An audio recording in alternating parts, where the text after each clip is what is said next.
안녕하세요. 오늘 저희가 살펴볼 자료는 2025년 5월 13일자 서울경제신문 일면 기사들입니다. 이 복잡한 경제 소식들 속에서 핵심만 빠르게 파악해보는 시간을 갖겠습니다. 자, 그럼 바로 시작해볼까요? 첫 번째는 국제적으로 좀 큰 뉴스죠. 미국하고 중국이 그 고율 관세 있잖아요. 이걸 11.5%포인트씩 확 낮추고 90일간 휴전에 합의했다는 소식입니다. 내일부터 바로 적용된다고 하네요. 네, 맞습니다. 꽤 큰 폭의 인하죠. 그렇죠. 이 소식 나오자마자 시장 반응도 바로 왔어요. S&P 500 선물이 2.8%, 또 나스닥 100 선물은 3.5% 올랐고요. 홍콩 항생 지수도 3%나 급등했더라고요. 네, 시장은 일단 환영하는 분위기인데 여기서 좀 생각해 볼 점은 이게 완전한 해결은 아니라는 거죠. 뭐랄까 그냥 일시정지 버튼을 누른 상태. 일시정지. 네, 그러니까 단기적으로는 좀 숨통이 트이겠지만 그 근본적인 갈등, 뭐 기술 패권 문제라든지 이런 것들이 해결된 건 아니거든요. 그래서 이 90일이라는 시간이 앞으로의 향방을 가늠하는 중요한 분기점이 될 것 같습니다. 그렇군요. 90일. 그럼 이 기간 동안 우리가 좀 특히 주목해야 할 만한 포인트가 있을까요? 아무래도 양국 간의 후속 협상 내용을 좀 자세히 들여다봐야겠죠. 특히 그 민감한 기술 분야나 뭐 지식재산권 관련해서 어떤 논의가 오가는지, 또 각국 내부 정치 상황도 변수가 될 수 있고요.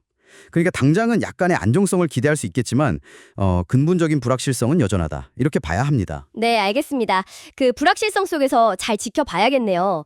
자, 그럼 국내 상황으로 좀 넘어가 볼까요?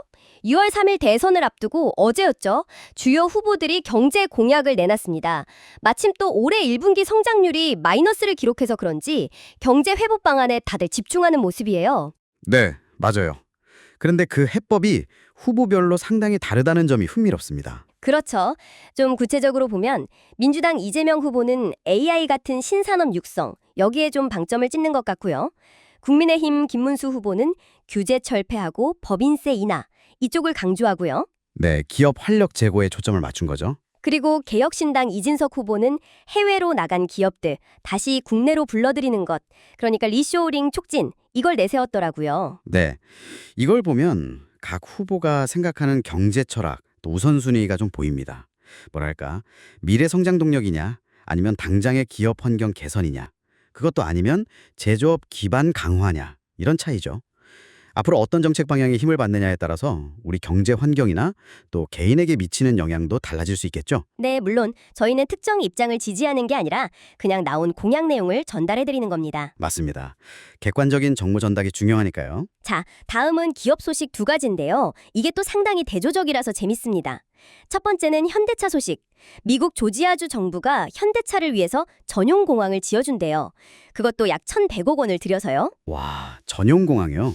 정말 파격적이네요. 그렇죠. 현대차가 그 조지아에 짓고 있는 전기차 공장 있잖아요. 메타플랜트. 네. 여기 생산 능력을 연 30만 대에서 50만 대로 늘리기로 하니까 주 정부가 이렇게 화끈하게 지원에 나선 겁니다. 이건 뭐 글로벌 기업 유치를 위한 지역 정부의 강력한 의지를 보여주는 거죠.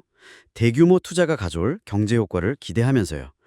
인프라까지 제공하는 거니까요. 네, 정말 통 큰 결정이네요. 그런데 반면에 롯데그룹 소식은 분위기가 좀 다릅니다. 롯데 글로벌 로지스에 투자했던 사모펀드 HP라는 곳이 있나 봐요. 여기서 약 4천억 원 규모의 풋옵션을 행사했다는 소식입니다. 풋옵션 행사. 이게 그 IPO, 그러니까 기업 공개가 잘 안 되면서 결국 이렇게 된 거죠. 네, 맞아요. IPO가 불발되면서 투자자가 풋옵션을 행사한 첫 사례라고 하네요. 여기서 풋옵션이라는 건 미리 정해둔 가격으로 투자자가 자기가 가진 주식을 다시 그 회사에 되팔 수 있는 권리잖아요. 그렇죠. 그런데 문제는 그 가격이 지금 시장 가격보다 훨씬 높다는 겁니다. 거의 4배 수준이라고 하니까 4배요? 와, 그럼 롯데 측 부담이 정말 크겠는데요? 네, 롯데 지주랑 호텔 롯데가 이걸 다시 사줘야 하는데 재무적으로 상당한 부담이라고 합니다. 이 사례는 정말 많은 걸 보여주네요. 그 투자 계약 조건이 얼마나 중요한지, 또 IPO가 실패했을 때 기업이 어떤 위험에 처할 수 있는지, 특히 비슷한 조건으로 투자 유치한 다른 기업들한테는 이게 아주 큰 경고 메시지가 될 것 같습니다. 그렇겠네요. 정말 큰 경종을 울리는 사건인 것 같습니다. 자, 오늘 살펴본 소식들을 좀 정리해보면요. 국제적으로는 미중 무역 갈등이 잠시 숨고르기에 들어갔지만 뭐랄까 아직 불씨는 남아있는 상태고요. 네, 언제든 다시 긴장이 고조될 수 있죠. 그리고 국내에서는 차기 정부의 경제정책 방향을 두고 경쟁이 아주 치열합니다. 기업들 상황도 각양각색이고요. 현대차처럼 글로벌 확장 기회를 잡는 곳도 있고 롯데처럼 과거 투자 계약 때문에 어려움을 겪는 곳도 있고요. 네, 맞습니다. 그래서 이런 질문을 한번 던져볼 수 있을 것 같아요. 이렇게 대내외적으로 불확실성이 높은 시기인데, 과연 기업과 개인은 앞으로 어떤 변화에 대비하고 또 어떤 기회를 찾아야 할까? 이 점에 대해서 한 번쯤 깊이 생각해 보시면 좋지 않을까 싶습니다.